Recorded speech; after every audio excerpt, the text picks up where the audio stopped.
Good evening and welcome to On the Record. My name is Adam Jasser.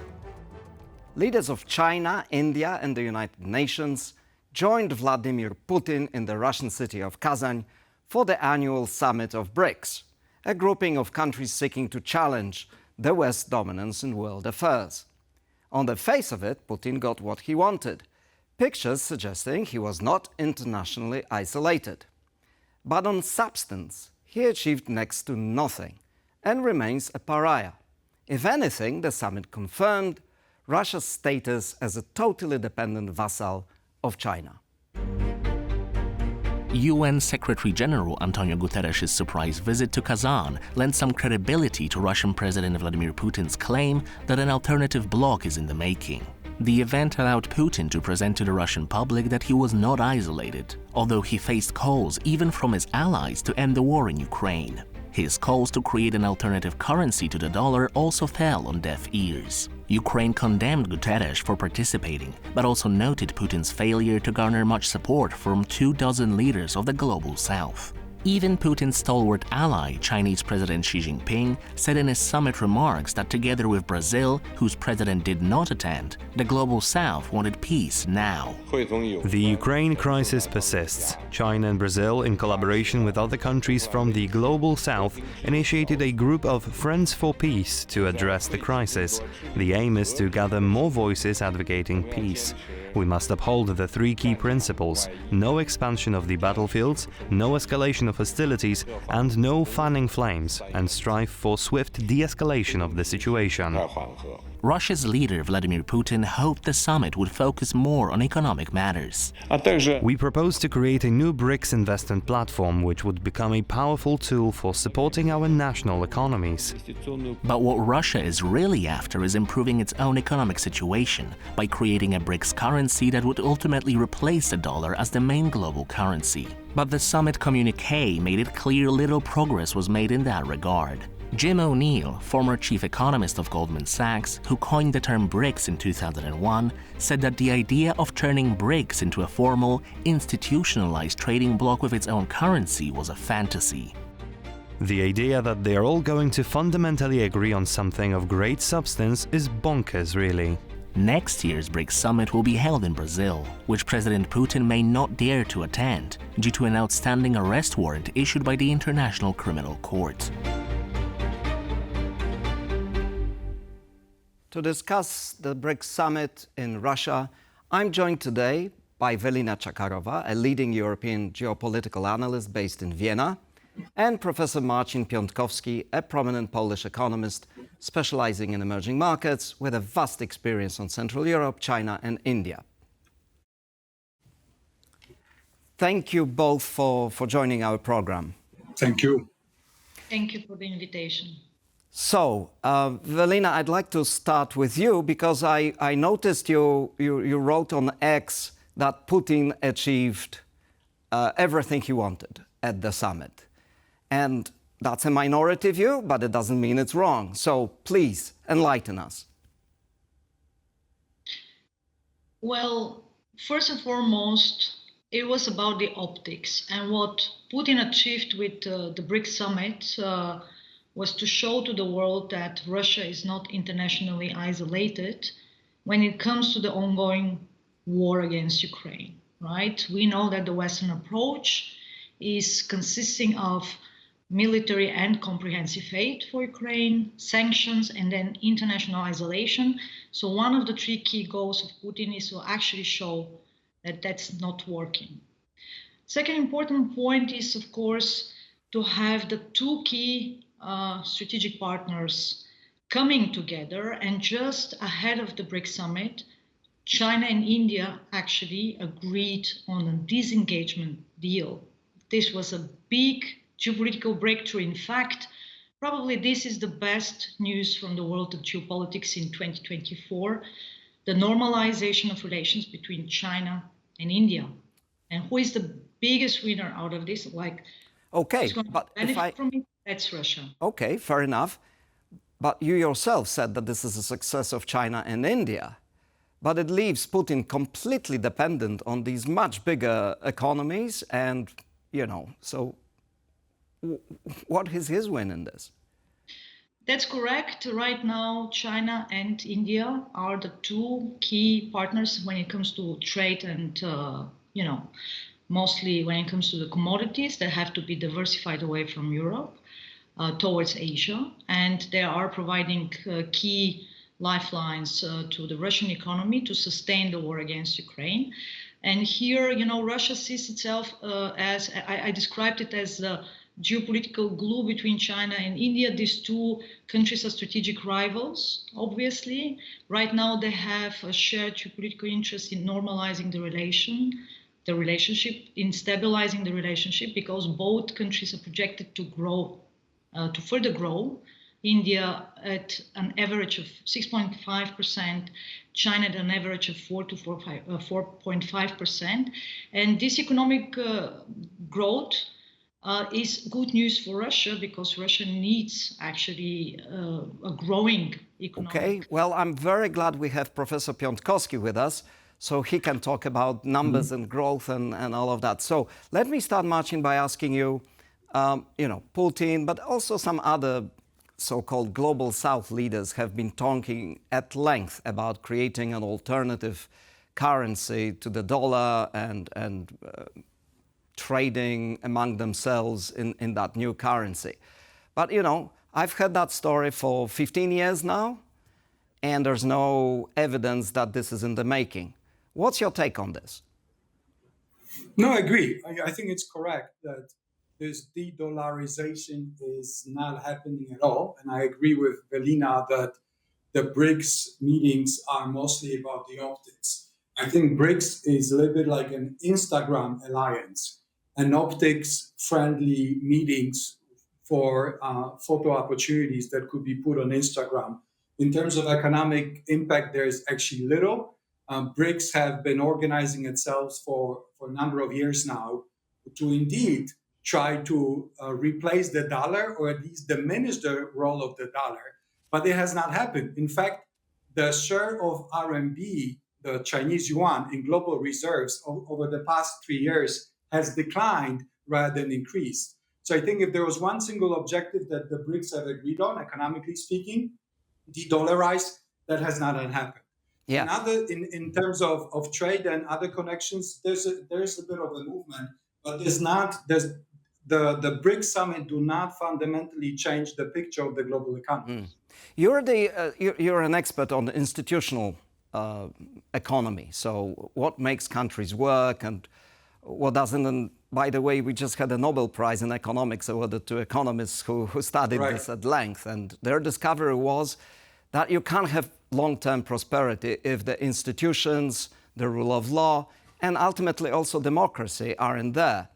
I'm just curious, from your point of view, how could a democracy such as India align itself with China in a more substantial way than just showing up for a picture with Mr. Putin?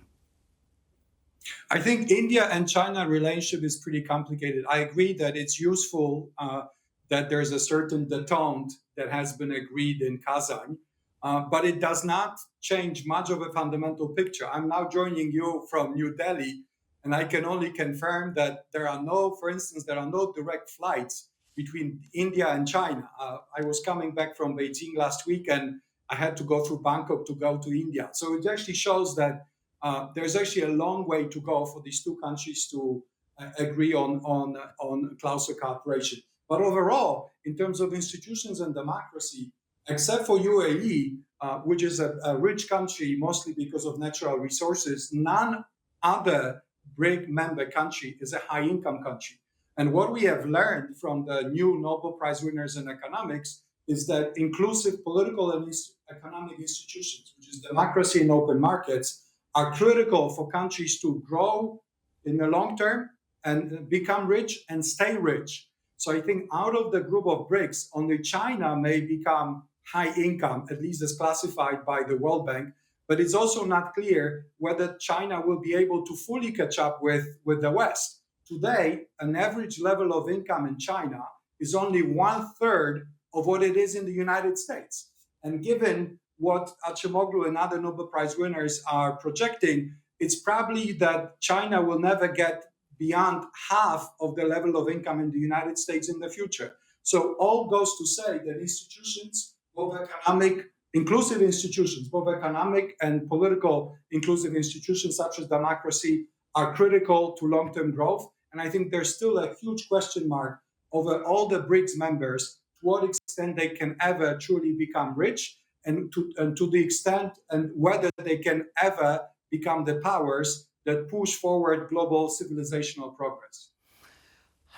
Let me turn to Velina now, but there's one area where at least China has become a great power, and this is the military field. They have upgraded their army, they outproduce the United States when it comes to military equipment.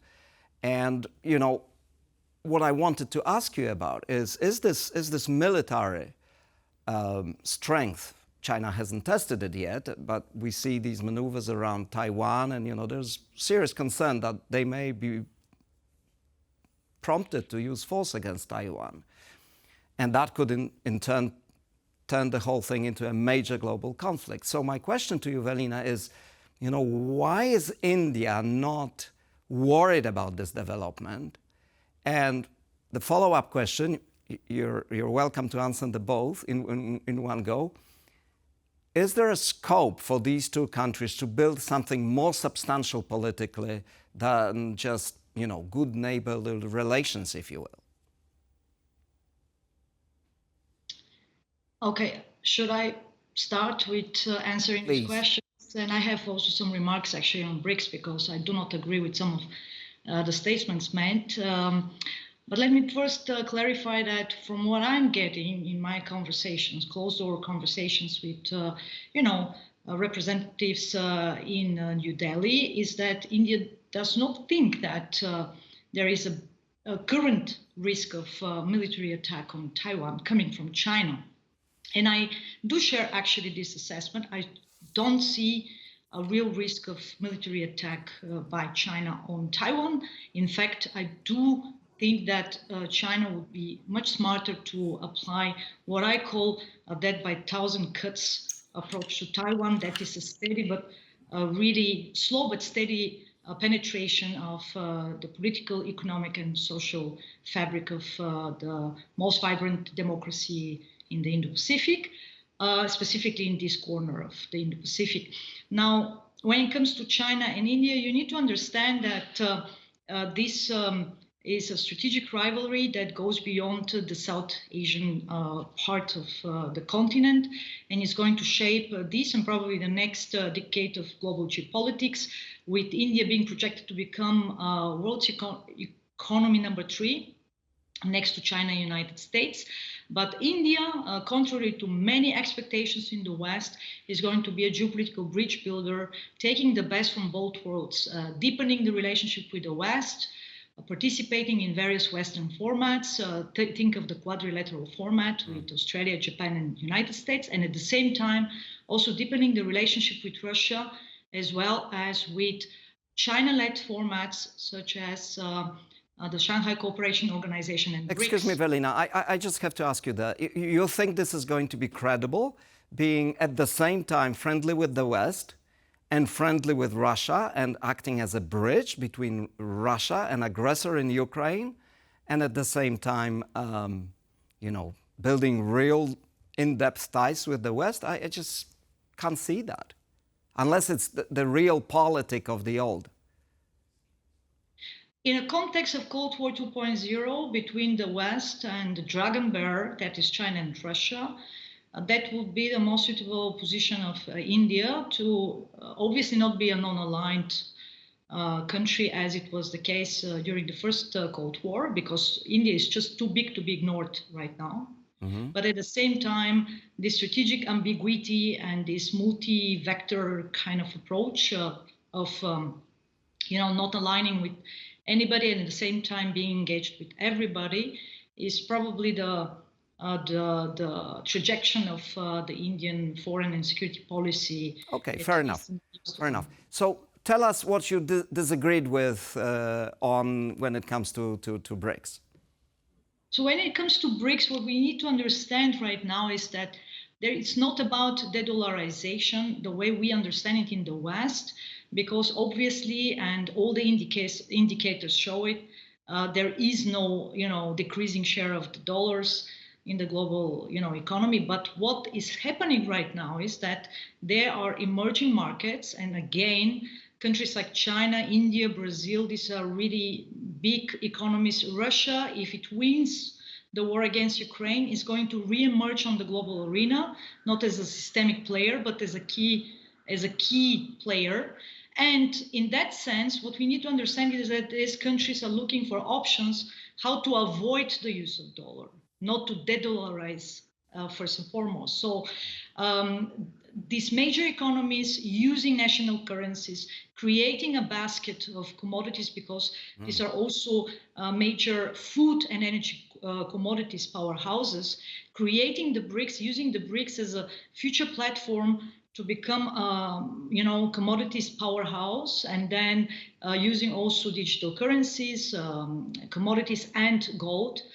This is actually a development that we need to carefully follow in the West, and I just don't see any, serious analysis coming from, Western institutions or Western analysts when it comes to this, major trend of bifurcation of the world. Well, we'll ask Marcin about that. Maybe he's done some analysis on this. I'm pretty confident I think, he did. Again, let me just ask you one question, Velina, at the end of this section. But please give me a short answer. You said that you don't believe China is going to attack Taiwan. What did you say before the Russian invasion of Ukraine? Were you in the camp saying, no, it won't happen, or did you predict that it would happen?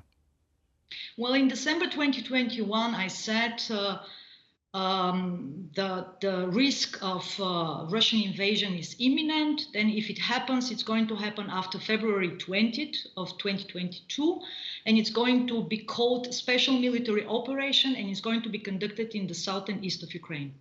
Okay, actually, so you called it right, and that encourages me when it comes to Taiwan. So let me now turn to Marcin and follow on from the previous question about the currency trade and all of that. Sure. Do you really believe that? Please go on. Yeah.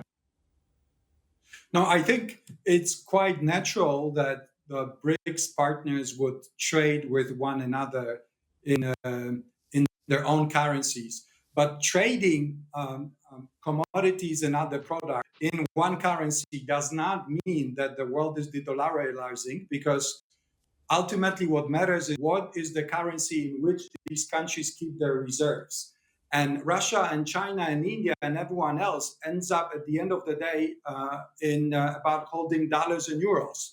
And in fact, and I think that perhaps would need to be changed, but I read somewhere that even the delegates to the BRICS summit in Kazan were recommended to bring dollars and euros to the summit to make sure that actually can pay for hotels and services. So I agree that we need to follow closely what is happening, but I don't see any fundamental breakthroughs that these summits would bring. But overall, I have an optimistic take on BRICS. I think the same way that communism before has civilized Western capitalism and has helped the West to become much more competitive, much more humane, and simply a better version of itself.